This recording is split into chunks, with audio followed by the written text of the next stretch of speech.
Hello, this is Dias and a new author's story from my channel Russian Revenge Story. Grandma, what about me? It's okay, Masha, you're already big. You'll cope. Not right away, of course, but you'll manage. Masha cried, looking at her grandmother, but she saw that Granny was already gone. She knew that her time had come, and there was no point in resisting.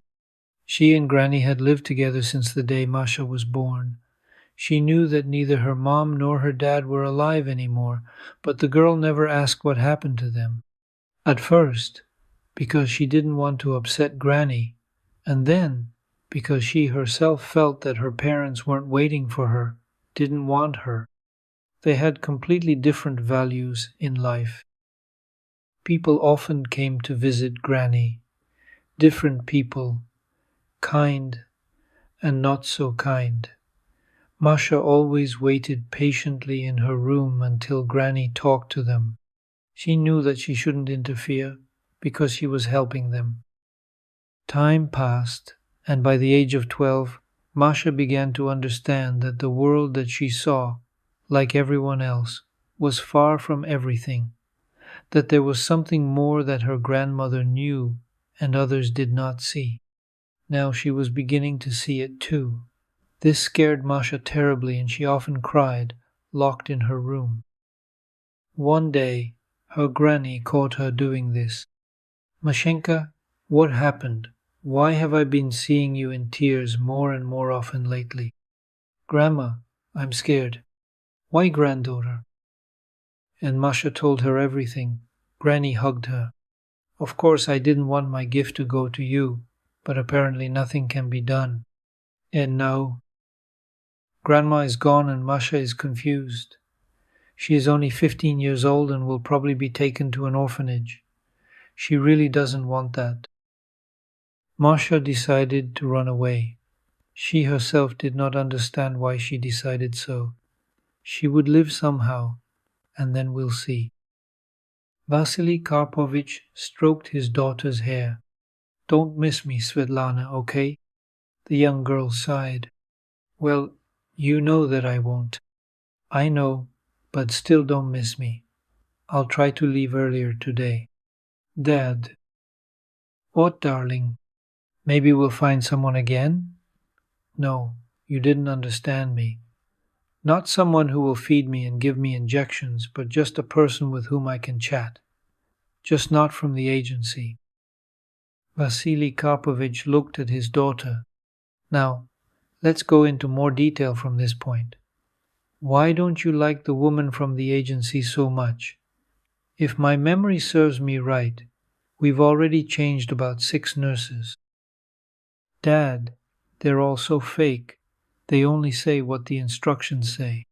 He kissed his daughter on the top of her head. Okay, Sveta, I'll try to think of something. On the way to work, the man thought for the umpteenth time that life is a strange thing. 5 years ago, he had a happy family, and now his wife is in the cemetery, and his daughter is sick, and despite the fact that Vasily spares no money, the disease is progressing. The doctors do not give any good prognoses. They all say the same thing. This process of destruction cannot be stopped. At first, everything was not so scary. Sveta underwent treatment, and for 3 months she was like an ordinary, normal person. Of course, she took medication, but no one knew about it. At the same time, the girl began to lose weight catastrophically, then weaken. For a year now, she has barely gotten out of bed. Sometimes she only sits leaning on pillows. Just recently, the pain increased. He saw how hard it was for Sveta and simply went crazy because he could not help her in any way. The car smoothly stopped at the office. Vasily Karpovich, can I leave for lunch today? My wife is being discharged from the maternity hospital. The driver looked at him in the mirror. What are you talking about? Well, of course I can then. Do you need money? No. Thank you very much. Then, leave the keys with Valya and rest tomorrow. The driver smiled. And special thanks for that. Who was born? A girl. They called her Masha.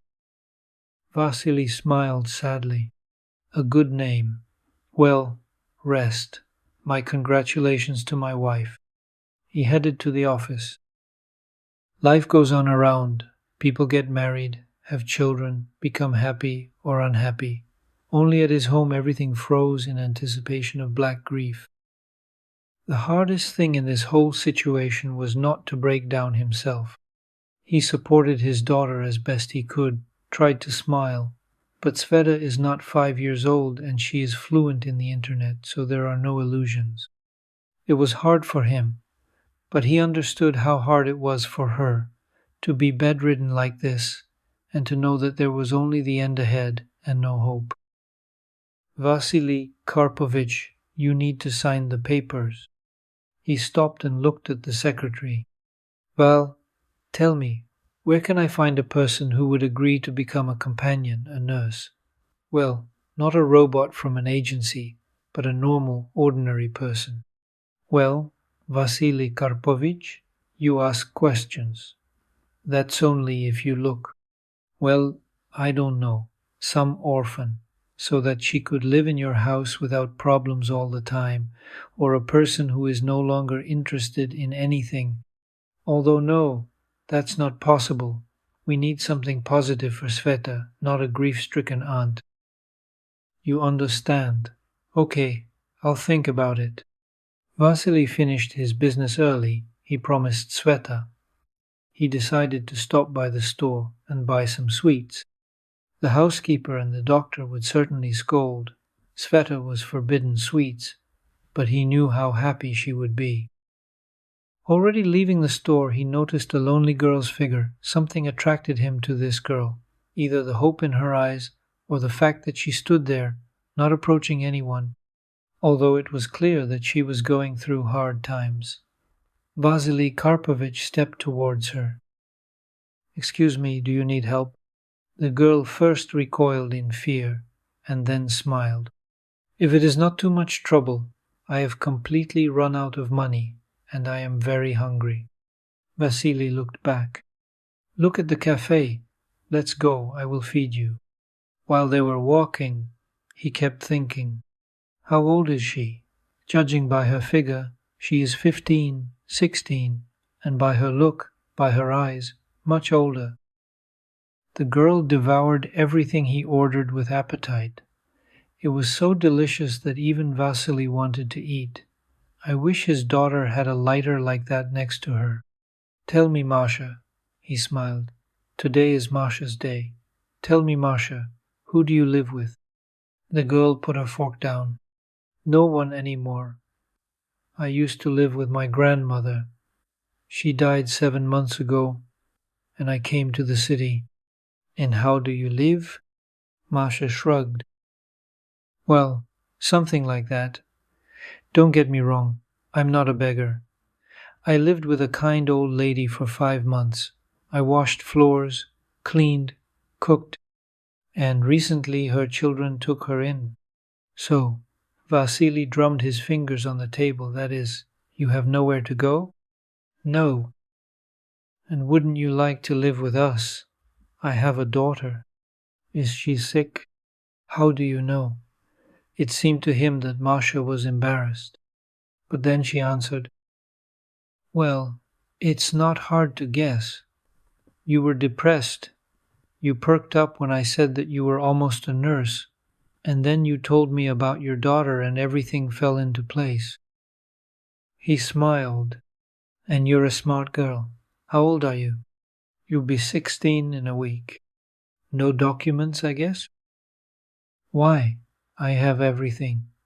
I don't carry things with me.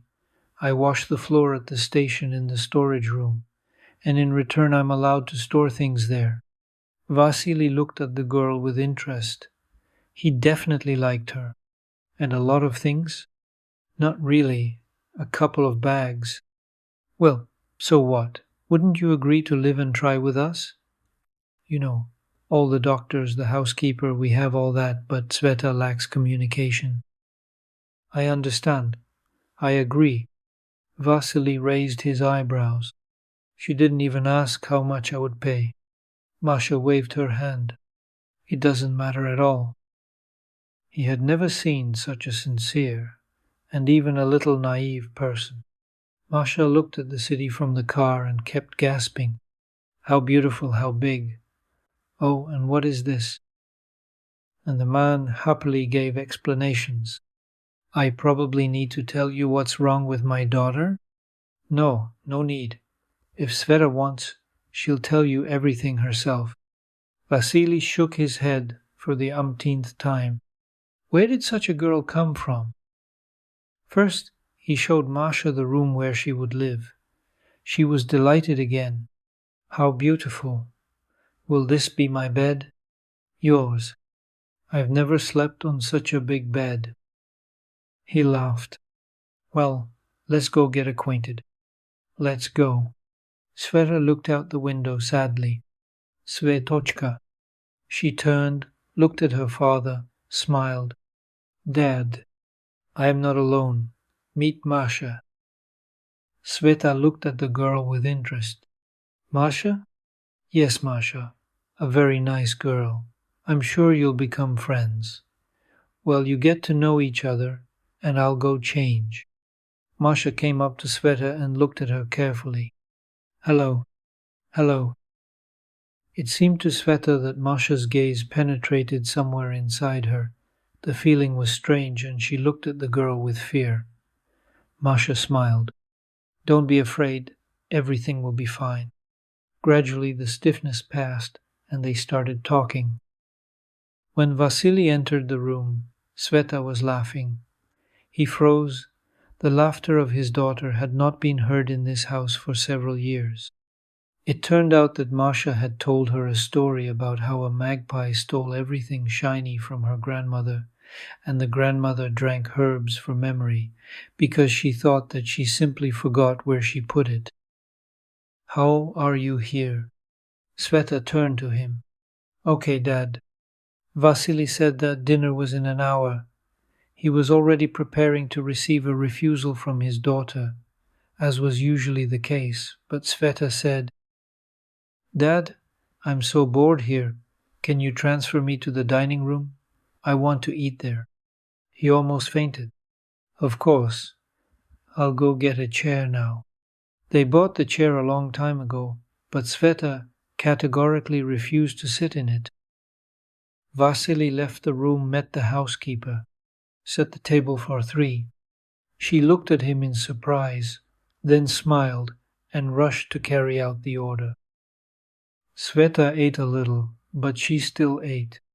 It was strange, unusual, and Vasily once again thought that it happens that doctors make mistakes, but an inner voice disgustingly told him that doctors from 3 countries cannot make mistakes. In the evening, before going to bed, Masha noticed that Sveta was doubled over in pain. Please call the maid. She will give you an injection. Masha came up to Sveta, put her hand on her head. Sveta felt the pain go away. This had never happened before. She wanted to ask how Masha did it, but she didn't have time. She fell asleep. Masha quietly closed the door behind her and saw the maid, who was hurrying with the painkiller. No need. Sveta is sleeping. How is she sleeping? In the evening, she had. The woman looked into the room. She really is sleeping. Miracles and nothing more. Only 2 weeks had passed, and Sveta was unrecognizable. Vasily was afraid to even think about the fact that his daughter had some unknown improvements. He saw Masha taking her for a walk in the garden and did not understand what was happening. No, of course he was happy, but he was somehow afraid. What if this was before the deterioration? One evening, the maid came to see him. Vasily Karpovich, where did you find this girl Masha? You won't believe it. On the street. What's wrong with her? I don't even know. Everything seems to be so. But I don't even know how to say it. She knows everything, you see. She knows that it's going to rain in 5 minutes, that my grandson constantly has a sore throat. She told me what to do, and the sore throat that we constantly fight went away in 2 days. And Sveta, you want to say that Masha is some kind of witch? No, what are you saying? I don't believe in such nonsense, but I don't understand anything. Of course, he laughed to himself, but he thought that Masha's look was really strange, so piercing. In the morning, he was getting ready for work. Masha came out of the room to him. You can't go by car today. Let the driver go. Go by metro. Masha, please. Vasily himself did not understand why he listened, and when he arrived at work, he heard on the news that there was a terrible accident on their way in which many cars were badly damaged, and it happened exactly at the time when he was supposed to pass there. The driver immediately called him, thanked him for a long time, and almost cried. Vasily immediately turned around and went home. He had to thank Masha and finally ask who she was. He entered quietly. Voices were coming from somewhere in the room. Vasily tiptoed there, and when he approached the open door, he froze. Masha was swearing at Sveta. Get up. I can't. Who told you this? Show me this person. But I'm sick.